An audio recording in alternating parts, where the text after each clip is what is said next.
Ma fille a vendu sa maison pour 500 000 € et a donné tout l'argent à mon gendre pour l'investir dans son soi-disant business numérique. 2 semaines plus tard, ils sont venus me demander un endroit où vivre, et j'y ai répondu non. Mon gendre m'a alors frappé au visage. Ce jour-là, j'y ai pris une décision. J'y ai appelé mon avocat pour préparer ma contre-attaque.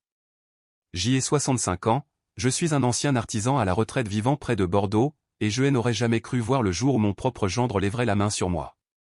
Mais j'y étais là, sur le pas de ma porte, le sang coulant de mon nez, regardant le visage des Hugo se tordre de rage pendant que ma fille Léa se tenait derrière lui, les larmes coulant sur ses joues. « Papa, s'il te plaît » murmura Léa, la voix à peine audible. Nous n'avons nulle part d'autre où aller. 3 heures plus tôt, ils avaient débarqué chez moi, ressemblant à des réfugiés de leur propre vie. Les cheveux de Léa étaient en bataille, ses vêtements froissés comme si elle avait dormi avec. Hugo n'arrêtait pas de faire les 100 pas sur ma terrasse, passant ses mains dans ses cheveux et marmonnant dans sa barbe. Je ne l'avais jamais vu aussi agité. Que se passe-t-il? Ai-je demandé en m'écartant pour les laisser entrer. C'est là que toute l'histoire a éclaté. 2 semaines plus tôt, ils avaient vendu leur belle maison de 4 chambres pour 500 000 €. 500 000 €. La maison que je les avais aidés à acheter. Celle où j'y avais vu ma petite fille faire ses premiers pas avant qu'elle ne parte faire ses études à Paris. Envolée. Hugo a une opportunité commerciale incroyable, a expliqué Léa, les yeux brillants de ce que je reconnais aujourd'hui être du désespoir déguisé en espoir. Le marketing digital, papa. L'avenir est en ligne et Hugo a des contacts avec des investisseurs incroyables. J'y ai regardé Hugo hocher la tête avec enthousiasme, mais quelque chose dans son regard m'a retourné à l'estomac. J'y avais déjà vu ce regard chez mon défunt frère lorsqu'il jouait toutes ses économies, convaincu que le prochain pari résoudrait tous ses problèmes. Alors, vous avez vendu votre maison, ai-je dit lentement. Pour investir dans l'entreprise des Hugo. Ce n'est pas juste une entreprise, Bernard, m'a interrompu Hugo. Et j'y ai remarqué qu'il ne m'appelait plus beau papa comme avant. On parle de patrimoine générationnel. Dans 5 ans, Léa n'aura plus besoin de travailler un seul jour de sa vie. Mais les voilà, 3 heures plus tard, m'annonçant que l'argent avait disparu. La totalité. Les investisseurs s'étaient volatilisés. L'entreprise n'était qu'une coquille vide. Et Hugo expliquait tout cela avec un jargon technique que je ne comprenais pas et auquel je ne croyais pas. Ce sont des choses qui arrivent dans les affaires, ne cessait-il de répéter, la voix de plus en plus forte à chaque explication. Fluctuation du marché, problème réglementaire. C'est temporaire. Temporaire. 500 000 € disparus. Et il appelait ça temporaire. Nous avons juste besoin d'un endroit où rester pendant que nous réglons les choses, a supplié Léa. Juste pour quelques semaines, peut-être un mois. J'y ai regardé ma fille. Je l'ai vraiment regardée. Quand était-elle devenue si maigre? Quand ces rides et inquiétudes étaient-elles apparues autour de ses yeux? Elle avait perdu du poids, et pas de manière saine. Sa peau avait une pâleur grisâtre qui en disait long sur ses nuits blanches et son stress constant. Léa, ma chérie, ai-je dit doucement. Tu sais que je t'aime, mais je ne peux pas cautionner ça. C'est à ce moment-là que le masque des Hugo est tombé. Son attitude amicale s'est évanouie, remplacée par quelque chose de froid et de calculateur. Cautionner quoi exactement? Que ta fille ait besoin de l'aide de son propre père. Je ne te parle pas, ai-je dit fermement. Je parle à ma fille. Hugo s'est approché et j'y ai pu sentir l'odeur de l'alcool sur son haleine. Il n'était même pas midi. Tu te crois supérieur à nous, n'est-ce pas? Assis dans ta belle maison bourgeoise à nous juger parce qu'on prend des risques. Hugo, je t'ai en prie, a murmuré Léa en lui attrapant le bras. Il l'a repoussé. Non, Léa, ton père doit comprendre quelque chose. Nous sommes une famille. La famille s'entraide, et en ce moment, nous avons besoin d'aide. J'y ai gardé une voix calme, bien que mon cœur battait la chamade. Et j'y ai aidé. Je vous ai aidé à acheter cette maison. J'y ai aidé à payer votre mariage. J'y ai aidé quand vous ne pouviez pas payer vos mensualités de voiture il y a 3 ans. Mais ça, ce n'est pas de l'aide. C'est encourager les mauvaises décisions. De mauvaises décisions. La voix des Hugo s'est transformée en hurlement. Tu n'as aucune idée de ce dont tu parles, mon vieux. Tu n'as jamais pris un seul risque de ta vie. Tu n'as jamais rien construit de grand, jamais rêvé grand. Hugo, arrête, a supplié Léa. Mais il ne l'écoutait plus. Tu sais quel est ton problème, Bernard? Tu es petit. Un petit esprit, de petits rêves, une petite vie. Et tu veux garder tout le monde petit avec toi. C'est là que j'y ai prononcé le mot. Le mot qui a mis le feu aux poudres. Juste ce seul mot, non. Mais Hugo, elle a entendu comme un coup de feu. Que est-ce que tu as dit? J'y ai dit non, vous ne pouvez pas rester ici. Je ne vais pas te regarder entraîner ma fille plus bas. Le coup de poing est parti si vite que je ne l'ai pas vu venir. À l'instant et avant j'y étais debout dans mon entrée, à l'instant et après je trébuchais en arrière, ma main portant automatiquement à mon nez alors qu'un sang chaud commençait à couler. Léa a hurlé. Hugo se tenait là, le poing encore serré, la poitrine haletante comme s'il venait de courir un marathon. Pendant un instant, nous sommes tous restés figés dans ce tableau, l'agression, la victime, le témoin. « Oh mon Dieu !» murmura Léa. « Oh mon Dieu, Hugo, que est-ce que tu as fait ?» Mais Hugo ne la regardait pas. Il me fixait avec une haine pure. « Tu mérites ça, vieil égoïste. Ta propre fille est à la rue et tu lui claques la porte au nez. » J'y ai touché mon nez avec précaution. Il n'était pas cassé, mais il me faisait un mal de chien. Plus que la douleur physique, c'était la prise de conscience de ce qui venait de se passer. Cet homme qui s'était assis à ma table pendant 5 ans, qui m'avait appelé beau papa, qui avait promis d'aimer et de protéger ma fille, venait de me frapper chez moi. « Sortez, ai-je dit calmement. « Papa, s'il te plaît, a commencé Léa. Sortez tous les deux, maintenant. » Pendant qu'il s'éloignait, j'y ai entendu Hugo marmonner quelque chose sur le fait que j'y étais un ingrat et un égoïste, mais je m'en fichais. Je cherchais déjà mon téléphone, faisant défiler mes contacts jusqu'à trouver le numéro dont j'y avais besoin. Maître Guillaume Dubois, mon avocat et ami depuis 15 ans. L'homme qui m'avait accompagné lors de mon divorce, dans mes affaires et pour la préparation de ma retraite. Un homme en qui j'y avais une confiance absolue. Le téléphone a sonné 2 fois avant que sa voix familière ne réponde. « Bernard, que est-ce qui ne va pas? Tu as l'air secoué. » Je lui ai tout raconté, de l'argent perdu jusqu'au coup de poing. Guillaume a écouté sans m'interrompre, ce qui avait toujours été l'une de ses grandes qualités. Quand j'y ai eu terminé, il y a eu un long silence. « Bernard, a finalement dit Guillaume d'un ton grave. Il faut qu'on se voie immédiatement. Il y a des choses sur Hugo que tu dois savoir. Des choses que j'y aurais dû te dire il y a des mois. » Quelque chose dans son ton m'a glacé le sang. Quel genre de choses? Pas au téléphone. Peux-tu venir à mon cabinet maintenant? J'y ai regardé mon reflet dans le miroir de l'entrée. Mon nez était enflé, il y avait du sang séché sur ma chemise et mes mains tremblaient légèrement, mais l'urgence de Guillaume a dissipé mon état de choc. J'y suis dans 20 minutes. En prenant mes clés de voiture, je ne pouvais m'empêcher de penser que ce coup de poing n'était que le début. Ce que Guillaume devait me dire allait tout changer. Le cabinet de Guillaume semblait plus froid que d'habitude. Ou peut-être était-ce juste la glace dans mes veines alors que j'y étais assis face à son bureau en acajou. Il m'avait tendu des mouchoirs pour mon nez et avait insisté pour prendre des photos de mes blessures, ce qui aurait dû être mon premier indice sur la gravité de la situation. « Bernard, a commencé Guillaume en ouvrant un épais dossier cartonné. Il y a 6 mois, tu m'as demandé de faire une enquête sur Hugo quand il a commencé à faire pression sur Léa pour hypothéquer la maison.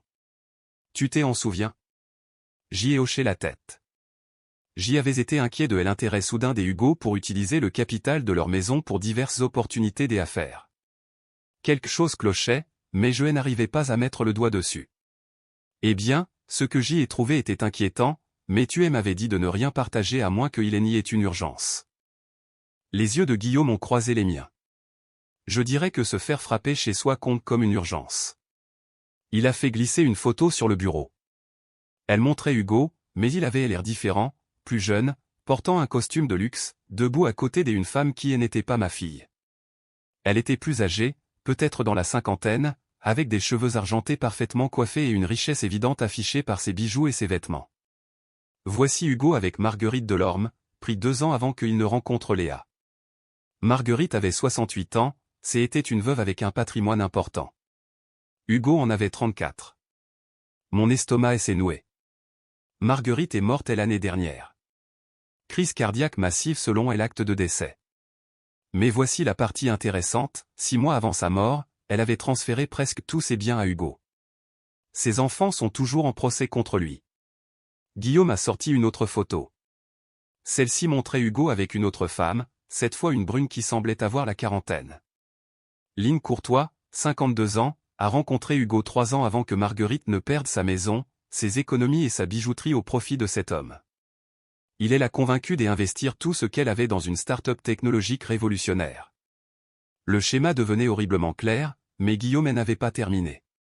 Sarah Chen, 49 ans. Jeanne Valois, 55 ans. Diane Moreau, 61 ans. Chaque nom était accompagné d'une photographie, chaque femme ayant l'air heureuse et pleine d'espoir aux côtés des Hugo. La même histoire, Bernard, à chaque fois. Des femmes plus âgées, financièrement à l'aise et trop confiantes. J'y ai fixé les photos étalées sur le bureau comme des pièces à conviction dans une affaire de meurtre. Comment as-tu trouvé tout ça? Hugo ne s'appelle pas vraiment Hugo. Il a utilisé des variantes de son prénom ces 8 dernières années. Son vrai nom est Hervé Richard, et il a un dossier très intéressant à la police judiciaire, au sein de la brigade financière. Guillaume a tendu un document épais. Elle en tête de la PJ a fait trembler mes mains alors que j'y essayais de me concentrer sur les mots. Il le surveille depuis des années, mais il est prudent. Techniquement, il ne commet jamais de fraude ouverte. Tout se fait par manipulation émotionnelle et signature de documents légaux devant notaire. Les femmes lui donnent l'argent de leur plein gré, ce qui rend l'intention criminelle presque impossible à prouver. Pas des intentions criminelles, non. Mais il y a un schéma évident. Et Bernard, il y a autre chose. La voix de Guillaume s'est faite plus basse. Il y a 3 mois, Hugo a rendu visite à mon confrère, Maître David, pour poser des questions sur le droit des successions. Plus précisément, il voulait connaître les droits du conjoint sur les biens hérités au cas où le bénéficiaire décéderait de manière inattendue. La pièce s'est mise à tourner légèrement. J'y ai agrippé les accoudoirs de ma chaise. Que a-t-il demandé exactement? Il voulait savoir si, dans le cas où Léa hériterait de ton patrimoine, son mari aurait automatiquement accès à ses biens en vertu de leur régime matrimonial. Il a également posé des questions sur les contrats des assurances-vie et les délais de versement. Je me suis senti nauséeux, pas à cause du coup de poing, mais en réalisant à quel point j'y avais été joué. À quel point Léa avait été manipulée. Il y a pire, a poursuivi Guillaume, la voix plus douce. J'y ai demandé à un détective privé d'enquêter sur cette entreprise numérique dans laquelle Hugo prétendait investir. Bernard, elle n'existe pas. Il n'y a pas d'investisseurs, pas de société, pas de numéro de siret. Les 500 000 € ont disparu. Transférés sur des comptes à l'étranger intraçables. L'argent est définitivement perdu. Et vu son historique, c'était le plan depuis le début, pousser Léa à liquider son principal actif, prendre l'argent, puis passer à la prochaine cible. J'y ai repensé au visage pâle de Léa, à sa silhouette amincie, aux rides autour de ses yeux. Mais il est toujours avec elle, parce qu'il n'a pas fini. Bernard, tu dois comprendre quelque chose de crucial. Dès après ces questions sur l'héritage, je suis convaincu que la cible finale des Hugo n'est pas seulement l'argent de Léa. C'est ton patrimoine à toi. Les mots m'ont frappé comme un second coup de poing. Le mien? Guillaume a acquiescé sombrement. Réfléchis. Léa est ton enfant unique. Et s'il t'est arrivé quelque chose, elle hériterait de tout. Et si, ensuite, il lui arrivait quelque chose à elle? Tu es en train de dire qu'il pourrait lui faire du mal? Je dis que son schéma habituel suggère qu'il s'en va une fois et l'argent disparu. Mais avec Léa, il est resté. Pourquoi? Parce que le vrai butin, ce n'est pas la maison. C'est ton héritage. Et maintenant qu'ils ont tout perdu, il est désespéré. Je suis resté silencieux, assimilant l'ampleur de ce que Guillaume me disait. 5 ans. Hugo préparait ça depuis 5 ans. S'insinuant lentement dans notre famille, gagnant notre confiance, se positionnant pour le coup de grâce. Le coup de poing dès aujourd'hui, ai-je dit lentement. Ce n'était pas de la colère suite à mon refus. Non, a convenu Guillaume. C'était de la panique. Son plan est en train de s'effondrer, et les gens désespérés font des choses désespérées. Guillaume a ouvert un autre dossier. Bernard, je dois te poser une question et je veux que tu y réfléchisses très attentivement avant de répondre. Hugo t'a-t-il déjà posé des questions sur ton testament, ta santé ou tes médicaments? La question m'a donné des sueurs froides, et alors que je fouillais dans ma mémoire, des souvenirs ont refait surface. Hugo me demandant des détails sur mon traitement contre l'hypertension. Hugo me suggérant de profiter de la vie et de ne pas faire si attention à mon régime. Hugo plaisantant sur le fait que les vieux comme moi devaient profiter parce qu'on ne sait jamais ce qui peut arriver. Mon Dieu, ai-je chuchoté. Je ne veux pas t'effrayer inutilement, a dit Guillaume. Mais au vu de ce qui est arrivé à Marguerite Delorme, je pense que tu dois prendre des précautions immédiatement. Il a sorti un document légal. C'est une demande des interdictions de contact. Je peux la déposer aujourd'hui auprès du juge. Cela elle empêchera légalement de s'approcher de toi ou de ta propriété. Et pour Léa? L'expression de Guillaume s'est attristée. Bernard, je sais que c'est ta fille, mais elle a choisi son camp. Chacune des victimes précédentes des Hugo avait des proches qui ont essayé de les prévenir. Elles ont toutes choisi Hugo plutôt que leur famille, jusqu'à ce qu'ils disparaissent avec leur argent. J'y ai regardé l'ordonnance, sachant que la signée revenait à couper les ponts avec ma fille. Mais l'alternative à attendre de voir jusqu'où irait Hugo semblait infiniment pire. Il y a encore une chose, a dit calmement Guillaume. Si tu signes cette demande, si tu te protèges légalement, Hugo va passer à la vitesse supérieure. Il va essayer d'atteindre ton patrimoine à travers Léa. Et si elle est aussi manipulée que ses précédentes victimes, elle l'aidera. Que est-ce que tu veux dire? Guillaume a sorti un dernier document. Ce matin, avant que tu n'appelles, j'y ai reçu une demande d'un autre cabinet de notaire. Ils veulent organiser une réunion concernant la gestion de ton patrimoine. La demande avait été faite par Léa. Mon cœur s'est arrêté. Elle essaie déjà d'accéder à mon testament. Il semblerait. Bernard, je crois que Hugo prépare ça depuis des mois, la vente de la maison, la fausse entreprise, venir te demander de l'aide. Tout était conçu pour créer une crise qui te forcerait soit à les héberger, soit à faire des dispositions financières en leur faveur. J'y ai repensé aux larmes de Léa, à ses supplications, à la façon dont elle m'avait imploré de les aider. Quelque chose de tout ça était-il réel, ou avait-elle été préparée, manipulée, transformée en complice par Hugo? Que dois-je faire? Guillaume s'est penché en avant, elle est grave. Premièrement, nous déposons la demande d'éloignement. Deuxièmement, nous devons modifier ton testament immédiatement. Et troisièmement? Il a fait une pause, semblant peser ses mots. Troisièmement, tu dois décider jusqu'où tu es prêt à aller pour te protéger. Parce que, Bernard, je ne pense pas que ça se terminera avec une simple interdiction de contact. Je crois que Hugo va contre-attaquer, et qu'il va utiliser Léa comme arme.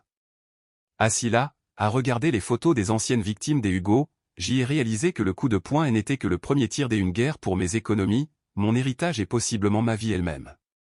L'interdiction a été déposée à 15 h ce jour-là, mais Guillaume a insisté pour que je reste à son cabinet pendant que son enquêteur, Marc Fournier, présentait ce qu'il avait découvert au cours des dernières 24 heures.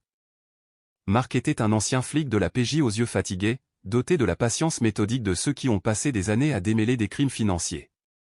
Monsieur, a commencé Marc en étalant des documents sur la table de conférence. Ce que je vais vous montrer va être difficile à encaisser. Votre gendre a été très occupé. Le premier document m'a glacé le sang. C'était une demande de prêt à la banque datée d'il y a 3 semaines.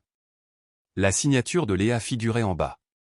Elle demandait un prêt personnel de 75 000 € en utilisant ma maison comme garantie.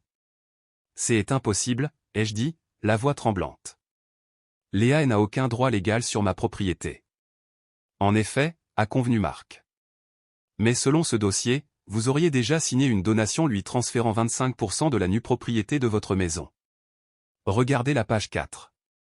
Elle était là, ma signature, apparemment certifiée, cédant une part de ma maison à Léa. Le problème, c'est que je n'avais jamais signé un tel document. C'est un faux, ai-je dit immédiatement. Nous le savons, mais c'est un très bon faux. Assez bon pour que la banque approuve le prêt et dépose 75 000 € sur un compte joint que Léa et Hugo ont ouvert 2 jours après la vente de leur maison. Guillaume s'est penché en avant. Bernard, ça veut dire que Hugo prépare ça depuis des semaines, voire des mois. Pendant qu'il convainquait Léa de vendre leur maison pour son entreprise bidon, il mettait en place un moyen d'accéder à tes biens en guise de plan B. Marc a sorti des autres documents. C'est pire. Voici une procuration générale portant également votre fausse signature, donnant à Léa le droit de prendre des décisions financières en votre nom en cas d'incapacité. Et ça, il a fait glisser un autre papier, ce sont des directives anticipées affirmant que vous avez été diagnostiqué avec une démence précoce et que Léa doit être consultée pour toute décision médicale majeure. J'y ai fixé les papiers, ayant l'impression de regarder les preuves de mon propre meurtre. Comment est-ce possible? Comment ont-ils pu falsifier tout ça sans que personne ne s'en rende compte? Parce que Hugo a l'habitude, a expliqué Marc. Nous avons trouvé de faux documents similaires dans l'affaire Marguerite Delorme et dans 2 autres cas. Il a accès à un faussaire, probablement quelqu'un qu'il a rencontré lors de ses précédentes escroqueries. Mais la banque ou le notaire n'aurait-il pas dû vérifier? Guillaume a acquiescé sombrement. Ils auraient dû. Mais n'oublie pas que Hugo n'est pas stupide. Il a choisi une petite agence bancaire où le conseiller était nouveau et n'a probablement pas suivi les procédures strictes. Les 75 000 € ont été débloqués sur la base de ces faux. Donc ils ont 75 000 € de mon argent. Ils les avaient, a corrigé Marc. Cet argent a été viré sur les mêmes comptes offshore que le produit de la vente de la maison. Il a disparu, tout comme les 500 000. J'y ai eu des vertiges. En quelques semaines, Hugo avait volé 575 000 € en utilisant ma fille comme complice. De gré ou de force. Il y a autre chose, a continué Marc, et je n'étais pas sûr de pouvoir en supporter davantage. Nous avons trouvé des preuves que Hugo a tenté de souscrire une assurance vie sur votre tête avec Léa comme bénéficiaire et lui comme bénéficiaire de second rang. La demande a été rejetée parce que vous deviez être présent pour l'examen médical. Mais le fait qu'il ait essayé. Il a prévu de me tuer, ai-je dit d'un ton plat. Nous ne pouvons pas prouver l'intention, a dit prudemment Guillaume. Mais le schéma est extrêmement préoccupant. Faux documents lui donnant accès à vos biens, faux dossiers médicaux suggérant votre incompétence mentale, tentative d'assurer votre vie. C'est exactement ce qui s'est passé avec Marguerite Delorme dans les mois précédant sa mort. Marc a sorti une photo. Voici le petit-fils de Marguerite, David. Je lui ai parlé hier. Il m'a dit que sa grand-mère avait commencé à agir bizarrement dans ces derniers mois, signant des documents qu'elle ne comprenait pas, prenant des décisions financières insensées. La famille pensait à la maladie des Alzheimer, mais maintenant, il soupçonne qu'elle a été droguée. Droguée? De petites doses de médicaments sur ordonnance qui provoquent confusion et perte de mémoire. Rien qui ne ressortirait lors d'une autopsie standard, mais assez pour rendre une personne âgée docile et influençable. J'y ai repensé aux derniers mois, essayant de me souvenir si je m'étais senti inhabituellement fatigué ou confus après les visites de Léa et Hugo. Il y avait eu quelques occasions où je m'étais senti dans le brouillard après qu'il m'ait apporté le dîner, mais j'y avais mis ça sur le compte de l'âge et de la fatigue. La bonne nouvelle, a dit Guillaume, c'est que maintenant nous savons à quoi nous avons affaire. Nous pouvons te protéger. L'interdiction de contact n'est que le début. Marquet s'est penché en avant. Monsieur, je dois vous poser des questions précises sur vos récentes interactions avec Hugo et Léa. Vous ont-ils apporté à manger ou à boire ces derniers mois? Ont-ils insisté pour que vous preniez des vitamines ou des compléments? En y repensant, des autres souvenirs ont émergé. Hugo m'apportant un café spécial qu'il avait acheté dans une boutique de luxe. Léa insistant pour que j'y essaie des compléments à base de plantes censés me donner de l'énergie. La façon dont il semblait déçu quand je ne finissais pas les verres qu'il m'avait préparés. Seigneur, ai-je chuchoté. Nous devons vous faire voir un médecin immédiatement, a dit Guillaume. Il faut faire des analyses de sang pour voir s'il y a des substances dans votre organisme. Mais s'il me droguait, je l'aurais remarqué, non? Marc a secoué la tête. Ces substances sont conçues pour être subtiles. Vous pouvez vous sentir un peu fatigué, un peu confus, mais rien d'assez dramatique pour tirer la sonnette des alarmes. Le but n'est pas de vous neutraliser d'un coup. C'est de vous rendre progressivement plus obéissant. Guillaume prenait déjà son téléphone. J'y appelle le docteur Lemaire. Il peut te voir cet après-midi et il est discret. Pendant qu'il téléphonait, Marc a continué à exposer les documents. Il y a autre chose que vous devez savoir. Nous avons trouvé des échanges entre Hugo et au moins 3 cabinets des avocats au cours du mois dernier. Ils cherchent quelqu'un pour l'aider à contester votre capacité mentale. Sur quelle base? Sur la base des fausses directives médicales affirmant que vous avez des troubles cognitifs. S'il parvient à convaincre un juge des tutelles de vous déclarer inapte, Léa deviendrait votre tutrice légale, et Hugo aurait accès à tout.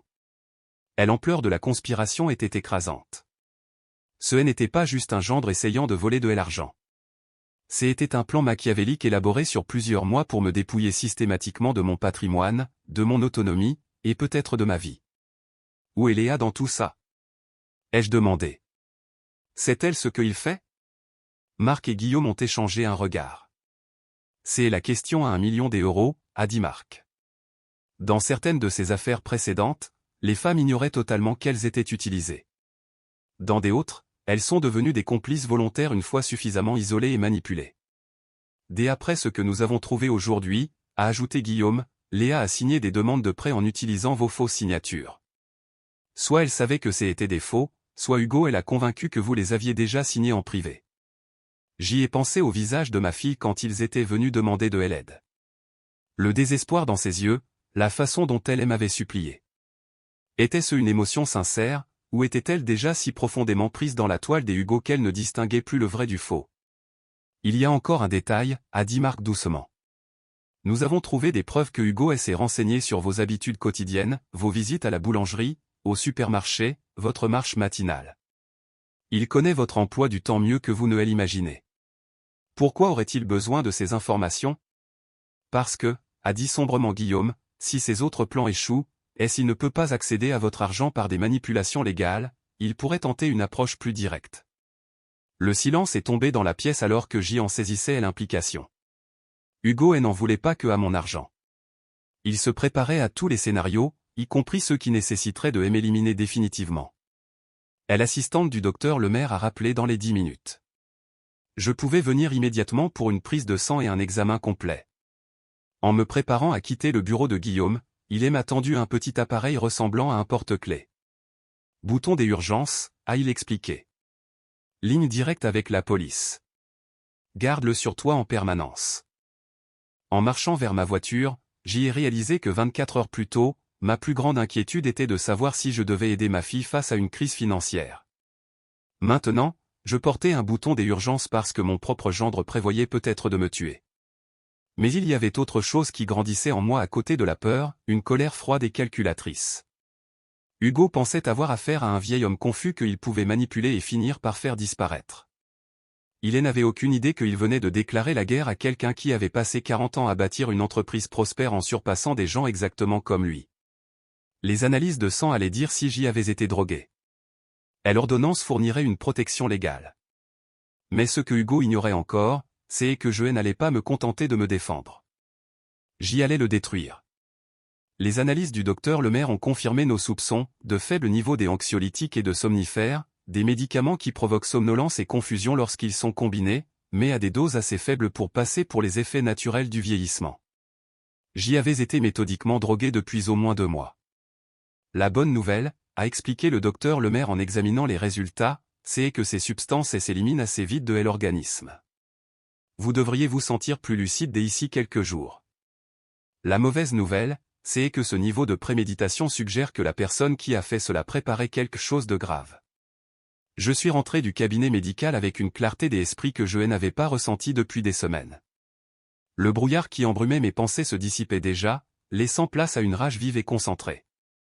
Hugo m'avait empoisonné tout en s'asseyant à ma table, me serrant la main et m'appelant beau papa. Mais ma colère n'était rien comparée à ce que j'y ai ressenti lorsque je me suis garé dans mon allée et que j'y ai vu la voiture de Léa stationnée dans la rue.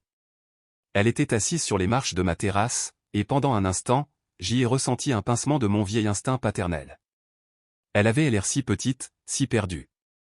Ses cheveux n'étaient pas lavés, ses vêtements étaient froissés et elle avait pleuré. Malgré tout ce que j'y avais appris sur les manipulations des Hugo, malgré les faux documents et l'argent volé, elle restait ma fille. Papa, a-t-elle dit à mon approche. Je sais que tu ne veux pas me voir, mais je devais venir. Je me suis arrêté en bas des marches, gardant mes distances. Le bouton des urgences que Guillaume m'avait donné pesait lourd dans ma poche. Où est Hugo? Il est, chez un ami. Papa, je dois te parler de ce qui s'est passé hier. Hugo se sent terriblement mal de t'avoir frappé. Vraiment? Ai-je demandé en scrutant son visage. Ses yeux étaient rouges et désespérés. Mais il y avait autre chose, un ton répété dans ses mots qui m'a serré l'estomac. Il est tellement stressé avec la faillite de l'entreprise. Et quand tu as refusé de nous aider, il a craqué. Ça ne lui ressemble pas, papa. Tu sais que ce n'est pas lui. Je me suis assis sur la marche du bas, maintenant la distance mais montrant que j'y étais prêt à écouter. Léa, parle-moi du prêt que tu as contracté en utilisant ma maison comme garantie. Son visage est devenu blanc. Quel prêt? Le prêt de 75 000 € à la banque. Celui où tu as utilisé ma fausse signature pour prétendre que je t'avais donné une part de cette maison. Papa, je ne sais pas de quoi tu parles, mais ses yeux fuyaient les miens et ses mains ont commencé à trembler. C'est Hugo qui gère toutes nos finances. Je signe juste ce qu'il me dit de signer. Et voilà l'aveu que je redoutais. Ma fille avait signé des documents sans les lire, faisant une confiance aveugle à Hugo. Mais était-elle vraiment innocente, ou avait-elle choisi l'ignorance volontaire? Léa, ma chérie, ai-je dit doucement. Quand tu as signé ces papiers bancaires, les as-tu lus? Hugo a dit que c'était des papiers pour le remboursement du crédit de la maison que nous avons vendue. Il a dit que c'était juste de la paperasse pour s'assurer que la vente se passe bien. Ce n'était pas des papiers pour la maison. C'étaient des demandes de prêt utilisant ma propriété en garantie. Léa, cet argent a disparu. Hugo l'a volé, tout comme il a volé les 500 000 € de la vente de votre maison. Elle a croisé les bras, se balançant légèrement. Non, ce n'est pas. L'entreprise traverse juste une mauvaise passe. Hugo dit que ça arrive tout le temps avec les startups. Il n'y a pas d'entreprise, Léa. Il n'y en a jamais eu. Hugo a tout inventé. Tu mens. Les mots ont explosé avec une telle force que j'y ai tressailli. Tu n'as jamais aimé Hugo. Tu ne lui as jamais donné sa chance. Et maintenant tu inventes des histoires pour me monter contre lui. J'y ai sorti mon téléphone et je lui ai montré les photos que Marquet m'avait données. Hugo avec Marguerite Delorme, avec Lynn Courtois, avec toutes les autres femmes qu'il avait escroquées. Alors explique-moi ça. Léa a fixé les photos, sa respiration devenant saccadée. Ça pourrait être n'importe qui. Tu aurais pu truquer ça. Léa, écoute-toi. Tu défends un homme qui a frappé ton père au visage. Un homme qui a volé tout ce que tu possèdes. Il n'a rien volé. A-t-elle hurlé en se levant d'un bond. Tu ne comprends rien aux affaires, papa. Tu n'as jamais pris de risque. Tu n'as jamais essayé de bâtir quelque chose de plus grand. Hugo construit quelque chose d'incroyable, et tu es trop étroit d'esprit pour le voir. Ces mots m'ont fait l'effet de coups physiques. C'était ma fille, la petite fille que j'y avais élevée seule après la mort de sa mère, qui défendait l'homme qui détruisait systématiquement nos devis. Léa, ai-je dit calmement. Je veux que tu me regardes et que tu me dises la vérité. As-tu mis quelque chose dans ma nourriture ou mes boissons quand tu venais? Quelque chose que Hugo t'aurait donné pour m'aider à me détendre? Son visage s'est décomposé et, pendant un instant, j'y ai revu la fille que je connaissais. Papa, s'il te plaît, ne me demande pas ça. Ce n'est pas un nom. Hugo a dit, il a dit que tu devenais confus, que tu oubliais des choses. Il a dit que les compléments aideraient ta mémoire. Quels compléments, Léa? Juste des trucs à base de plantes, des choses naturelles pour la fonction cognitive. Il les a achetés dans une pharmacie. J'y ai eu la nausée. Elle m'avait drogué, mais elle croyait bien faire. Hugo avait convaincu que je déclinais mentalement et qu'elle était une fille aimante en me médicamentant à mon insu. Ma puce, ce n'était pas des compléments. C'étaient des médicaments sur ordonnance conçus pour me rendre confus et docile. Hugo me droguait par ton intermédiaire. Léa m'a fixé pendant un long moment, et je pouvais voir la guerre se livrer dans son regard. La bataille entre la vérité et la réalité que Hugo avait construite pour elle. Non, a-t-elle murmuré. Non, ce n'est pas. Hugo ne ferait jamais ça. Il le ferait. Il l'a fait. Et il t'a utilisé pour le faire. Elle a commencé à reculer, secouant violemment la tête. Tu essaies de me monter contre mon mari. Tu as toujours été jaloux que je trouve quelqu'un qui m'aime. Léa, j'y essaie de te sauver d'un escroc qui va te détruire puis disparaître comme il l'a fait pour toutes ces autres femmes. Arrête. A-t-elle crié. Arrête de mentir sur lui. Hugo m'aime. Il m'a épousé. Il m'a choisi. Il a choisi ton argent, ma chérie. Il a choisi l'accès à moi. C'est laquelle a prononcé les mots qui ont complètement brisé mon cœur. Si je dois choisir entre toi et Hugo, je choisis Hugo. C'est ma famille maintenant. J'y ai regardé ma fille, cette femme que j'y avais élevée, aimée et pour laquelle je m'étais sacrifié, et j'y ai réalisé que je l'avais déjà perdue. Hugo avait fait un travail d'isolement et de manipulation si parfait qu'elle ne pouvait plus voir la vérité. Alors nous n'avons plus rien à nous dire, ai-je répondu doucement. Papa, attends. Sa voix s'est refaite suppliante. Tu n'es pas obligé d'aimer Hugo, mais tu pourrais quand même nous aider. Juste un prêt, juste assez pour nous remettre sur pied. Je te rembourserai. Je te le promets. Avec quel argent, Léa? Vous n'avez plus de maison. Vous n'avez pas d'économie. Et l'entreprise des Hugo n'existe pas. On trouvera une solution. On en trouve toujours.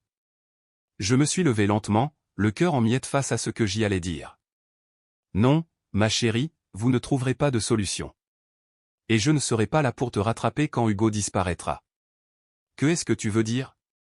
Je veux dire que je change mon testament. Tout ce que je comptais te laisser ira à des œuvres caritatives. Si tu veux rester avec Hugo, c'est ton choix. Mais je ne financerai pas ta destruction. Le visage de Léa a traversé une série d'émotions, le choc, l'incrédulité, et finalement la rage. Tu ne peux pas faire ça. Je suis ta fille. Je suis ta seule famille. La famille ne se drogue pas mutuellement, Léa. La famille ne se vole pas. La famille ne choisit pas un escroc plutôt que son propre père. Hugo m'avait dit que tu ferais ça, a-t-elle dit, la voix devenue glaciale. Il a dit que tu étais vindicatif et contrôlant, et que si nous ne faisions pas exactement ce que tu voulais, tu nous punirais. Hugo a dit ça parce qu'il savait que ce jour arriverait. Il t'y a préparé. Léa a sorti son téléphone. J'y appelle mon avocat. Tu ne peux pas me déshériter complètement parce que tu n'aimes pas mon mari. En fait, je le peux avec la quotité disponible, et j'y organiserai tout pour protéger mon patrimoine de lui. C'est mon argent, Léa. Je l'ai gagné. Et c'est moi qui décide. Nous attaquerons ça, papa. Hugo connaît des avocats aussi. Alors qu'elle s'éloignait, le téléphone collé à l'oreille, j'y ai réalisé que Guillaume avait raison. Cela ne se terminerait pas par une simple interdiction de contact. Hugo allait utiliser ma propre fille comme arme contre moi, et elle allait le laisser faire. En regardant ma fille s'en aller pour planifier une action en justice contre moi, j'y ai compris que la bataille pour mes biens ne faisait que commencer. Mais plus que ça, j'y ai compris que j'y étais désormais vraiment seul.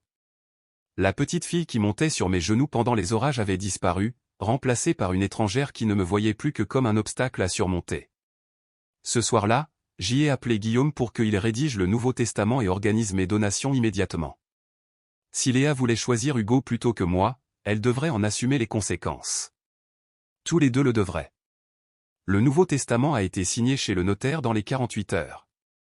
Guillaume avait travaillé tout le week-end pour s'assurer qu'il était inattaquable, avec de multiples garanties contre toute allégation des incompétences mentales ou des abus de faiblesse.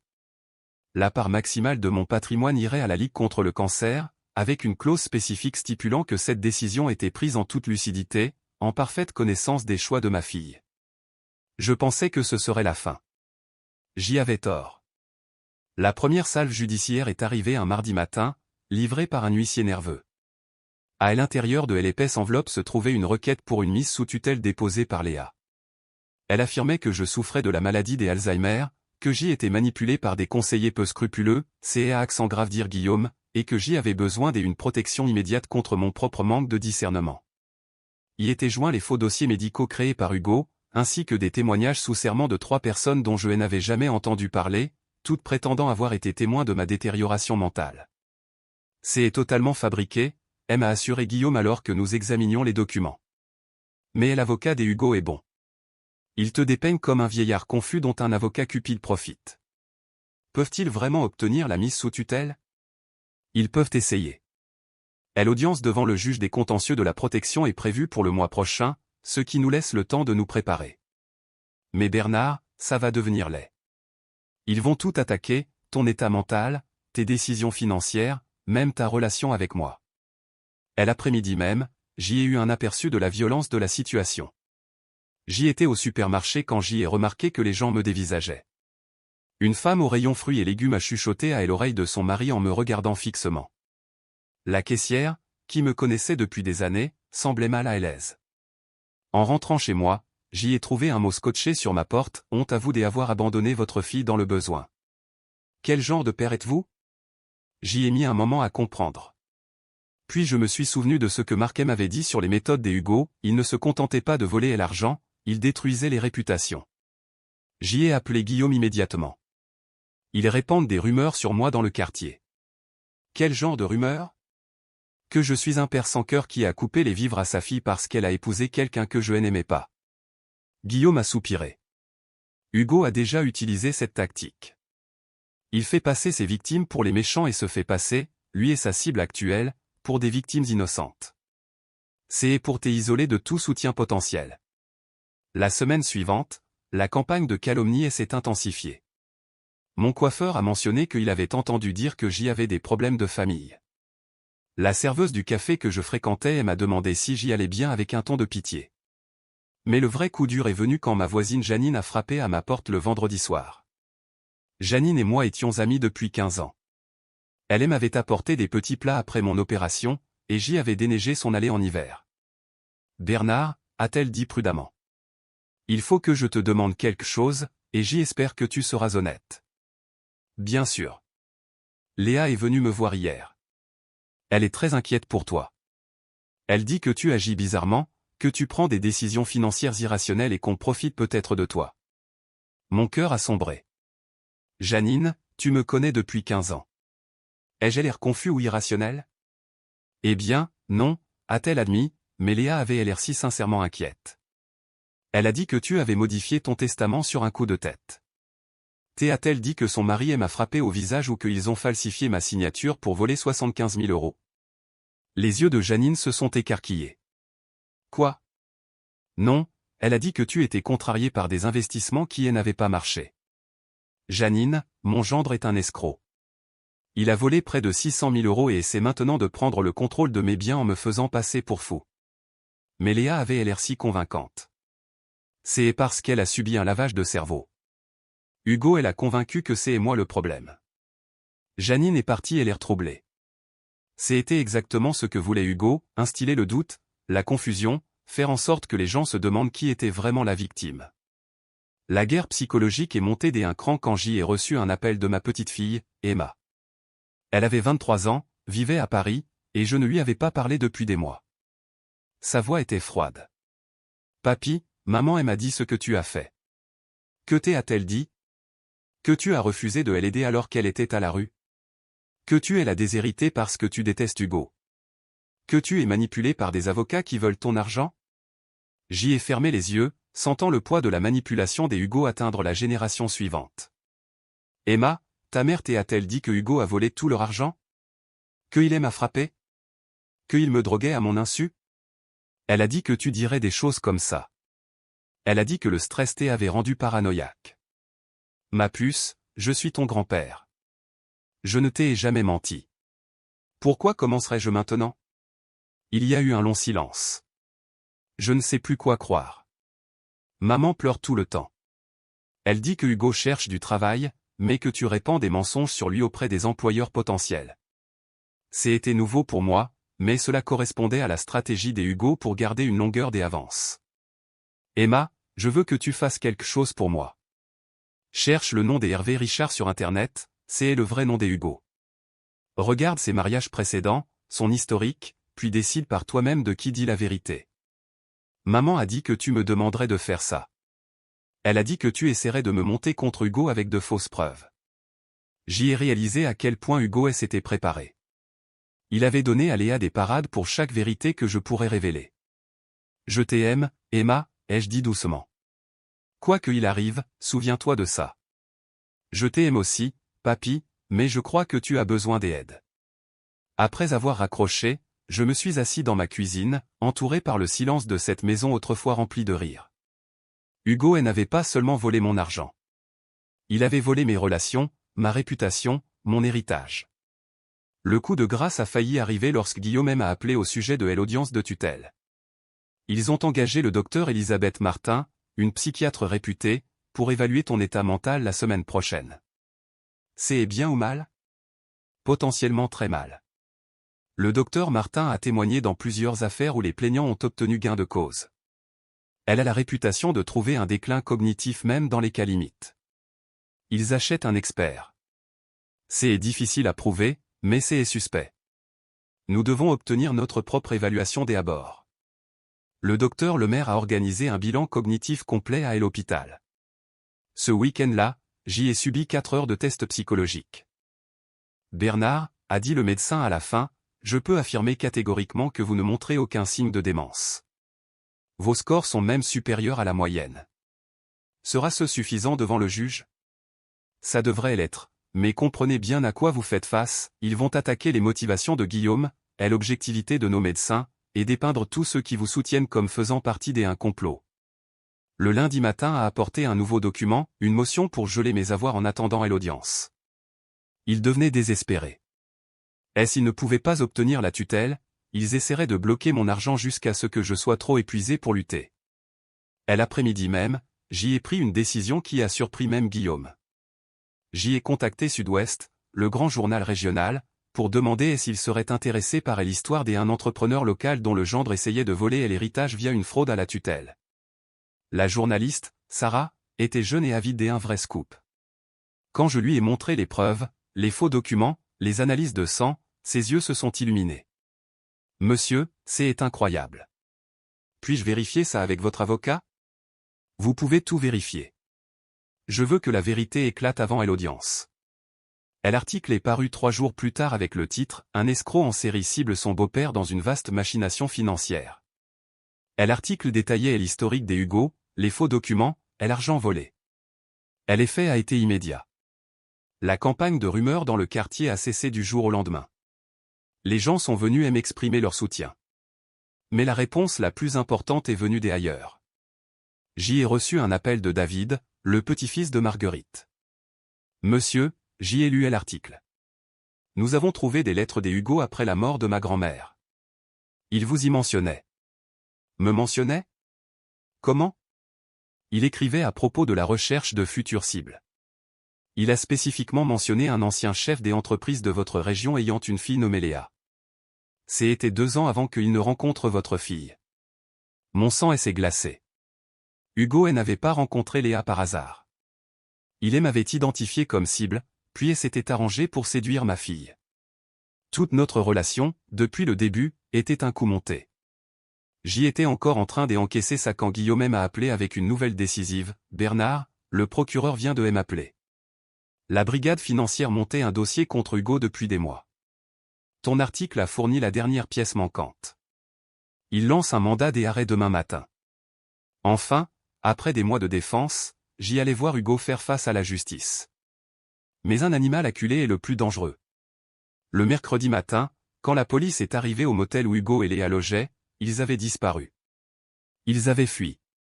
Il ne peut pas se cacher éternellement, m'a expliqué l'officier de la PJ. Il a fait une erreur cette fois. Des habitudes, il prend l'argent et fuit tout de suite. Mais il était tellement obsédé par votre patrimoine qu'il a insisté. Maintenant, nous avons des preuves de fraude, vol des identités et abus de faiblesse. J'y aurais dû me sentir victorieux, mais je me sentais vide. Léa était partie avec lui. Nous la retrouverons aussi, a assuré le policier. Dans ce genre de cas, la victime ne réalise souvent son statut que lorsque son bourreau l'abandonne. Bernard, a ajouté Guillaume, la demande de tutelle a été retirée. Et l'argent? L'officier a haussé les épaules. Nous avons récupéré 60 000 €. Le reste est sûrement perdu à jamais dans des paradis fiscaux. 5 ans du mariage de ma fille gâchée. Ma relation avec ma petite fille abîmée. Mais j'y étais en vie, et libre. Les semaines suivantes furent surréalistes. Je refusais les interviews télévisées, je voulais juste retrouver ma vie.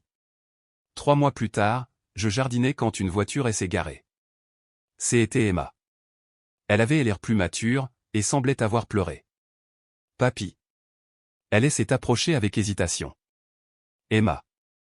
Quelle surprise. Comment va ta mère? Son visage s'est froissé. Elle ne va pas bien, papy. Hugo l'a abandonnée à Marbella, en Espagne, avec rien. Ni argent, ni papier. Il a tout pris. Elle m'a appelé d'un commissariat. J'y ai ressenti une vive douleur pour ma fille, malgré tout. Est-elle en sécurité? Elle est dans un foyer pour femmes en détresse. Elle est brisée, papy. Elle n'arrête pas de dire qu'elle ne peut pas croire qu'elle a été si stupide. Elle m'a demandé de venir te voir. Elle est trop honteuse pour t'appeler.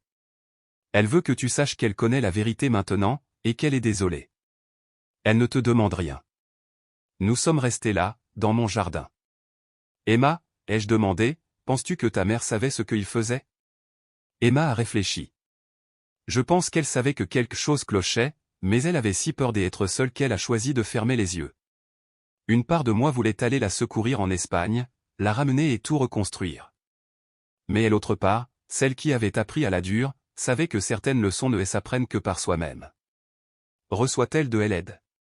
Oui, le foyer a des programmes pour les victimes des abus financiers. C'est bien. C'est important. Emma a regardé ma maison. Elle ne s'attend pas à ton pardon, papy. Elle sait qu'elle a choisi Hugo plutôt que toi. Emma, je pense que tu ne lui dois pas le pardon juste parce qu'elle regrette aujourd'hui. Tu ne lui dois rien. Ce soir-là, sur ma terrasse, j'y ai repensé à l'année écoulée. J'y avais été frappé, drogué, volé, attaqué en justice et humilié. Mais j'y avais survécu, et j'y avais refusé d'encourager sa destruction, même si cela m'avait coûté ma relation avec elle. 6 mois plus tard, j'y ai reçu une lettre de Léa. Papa. Je sais que je n'ai aucun droit de t'écrire. Je ne demande pas d'aide ni de pardon. Je veux juste te dire que tu avais raison. Hugo ne m'a jamais aimé, il m'a utilisé pour t'atteindre et j'y étais trop aveugle. Tu as essayé de me sauver et je t'ai combattu. Je comprends pourquoi tu t'es protégé. J'y aurais fait pareil. Tu étais un bon père. J'y ai été une mauvaise fille. J'y espère que tu as trouvé la paix. Léa. J'y ai lu la lettre 3 fois, puis je l'ai rangée dans un tiroir. Je n'ai pas répondu. Certains ponts, une fois brûlés, doivent rester ainsi. 1 an après la disparition des Hugo, la police m'a appelé. Il avait été arrêté à Marrakech alors qu'il tentait la même escroquerie sur une veuve française installée au Maroc. Il allait être extradé et finirait probablement sa vie en prison. Nous avons récupéré encore 120 000 €. Mais l'argent m'importait moins que prévu. Au printemps suivant, exactement 2 ans après le fameux coup de poing, mon téléphone a sonné. C'était Emma. Papy, j'y ai des nouvelles. Maman a intégré une formation en secrétariat médical. Elle est clean depuis 8 mois et vit dans un logement de transition. Elle voulait que je te dise qu'elle ne te contactera plus. Elle veut se débrouiller seule pour ne plus te faire de mal. J'y ai ressenti un profond soulagement. Papy, tu es d'accord avec ça? J'y ai regardé mon jardin, la vie que j'y avais reconstruite. Oui, Emma. Je crois que c'est exactement ce qui doit se passer. J'y ai raccroché et je suis retourné à mes tomates. J'y avais appris que parfois, la chose la plus aimante à faire est de refuser de cautionner l'autodestruction de quelqu'un, même s'il s'agit de son propre enfant. Se protéger n'est pas égoïste, c'est nécessaire. Et recommencer à 65 ans n'est pas seulement possible, c'est peut-être le début des meilleures années de sa vie. Libre. La liberté, je l'avais découvert, vaut tous les prix, même celui de perdre sa fille à cause de ses propres mauvais choix.